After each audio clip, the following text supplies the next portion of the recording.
يا حبيبي حبيبي يا محمد يا خير الأنام عليك أزكى السلام يا حبيبي يا حبيبي صلى عليك الرحمن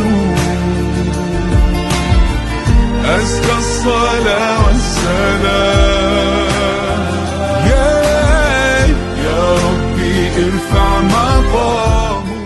Pernahkah kita merasa sunyi walaupun dikelilingi oleh orang ramai? Ketawa bersama, berbual panjang, tetapi jiwa masih kosong. Inilah realiti kesunyian yang ramai tidak nampak. Ia bukan tentang ketiadaan orang di sekeliling, tetapi tentang kekosongan dalam hati yang tidak terisi. Ramai insan, terutamanya ketika diuji dengan kesakitan, kehilangan atau kekecewaan, mula merasai kesunyian ini dengan sangat mendalam. Seolah-olah dunia ini tidak memahami dan tidak ada siapa yang benar-benar peduli.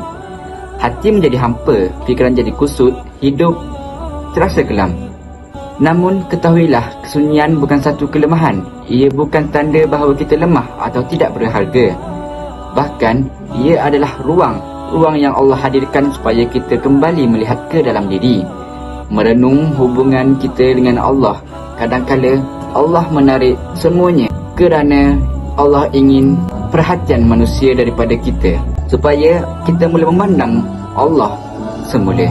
Dalam sunyi itu ada peluang untuk memperbaiki hubungan yang paling penting, hubungan dengan Allah Subhanahu Wa Taala. Mungkin selama ini kita terlalu sibuk dengan urusan dunia, terlalu bergantung pada manusia, maka Allah datangkan sunyi agar kita kembali bergantung sepenuhnya kepada Allah Subhanahu Wa Taala. Kerana hanya dengan mengingati Allah, hati akan menjadi tenang. Kadang-kadang hati penat, fikiran sesak, jiwa terasa jauh.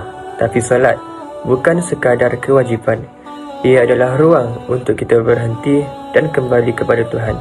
Baginda SAW pernah bersabda, "Jadikanlah solat sebagai penyejuk mataku, kerana disitulah hati yang gelisah mula tenang." Dan bila dahi mencecah sejadah, kita sedang berada paling hampir dengan Allah. Waktu itulah segala beban, segala luka perlahan-lahan Allah ubahkan. Salat adalah bahasa cinta antara hamba dan pencipta. Kita tak perlu kata apa-apa pun, cukup dengan sujud, Allah faham segalanya. Solat bukan sekadar ritual, ia adalah terapi jiwa yang menghubungkan diri kita dengan Sang Pencipta. Dalam setiap gerakan dan doa, solat meredakan tekanan dan keresahan batin, membawa kepada ketenangan yang mendalam.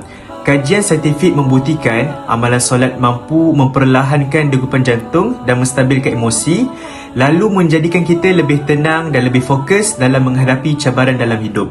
Kisah inspirasi ramai yang berjaya keluar daripada kemurungan membuktikan kuasa solat ini sebagai jalan penyembuhan hati. Dengan mendekatkan diri kepada Allah melalui solat, kita bukan sahaja memperkuatkan iman, tetapi juga memulihkan jiwa yang dilukai. Solat kekuatan spiritual dan psikologi yang tiada tandingan. Pernahkah kita terfikir, adakah solat hanya sekadar rutin ataupun benar-benar hidup dalam diri kita? Solat bukan hanya kewajipan, ia adalah hubungan langsung dengan Allah, tempat kita mengadu, bersyukur dan menenangkan hati. Untuk menghidupkan solat, mulakanlah solat di awal waktu. Letakkan solat sebagai keutamaan dan bukannya pilihan. Jaga wuduk, fahami bacaan dan hadirkan hati dalam setiap gerakan. Hidupkan solat sunat seperti duha maupun tahajud, yang mana bukan hanya untuk pahala tetapi untuk menghidupkan jiwa. Dan jangan lupa ajak keluarga solat bersama. Apabila rumah dipenuhi solat, berkat akan hadir. Ingatlah, siapa yang menjaga solatnya, Allah akan menjaga hidupnya. Mari hidupkan solat dan kita akan lihat hidup kita juga akan bernyawa. Kesunyian itu kadang-kadang hadir tanpa sebab yang jelas. Hati terasa kosong walaupun jasad dikelilingi manusia. Namun dalam solat, terutama saat sujud, disitulah kita paling hampir dengan Allah Subhanahu Wa Taala. Solat bukan sekadar tuntutan syariat. Ia ruang untuk kita merawat jiwa yang letih, hati yang sunyi dan emosi yang serabut. Allah Subhanahu Wa Taala berfirman dalam surah Ar-Ra'd ayat 28. Ketahuilah, hanya dengan mengingati Allah, hati akan menjadi tenang. Jadi, jika hari-hari awak semua terasa gelap, jangan berputus asa, temuilah damai itu di atas sejadahmu. Sekian, terima kasih.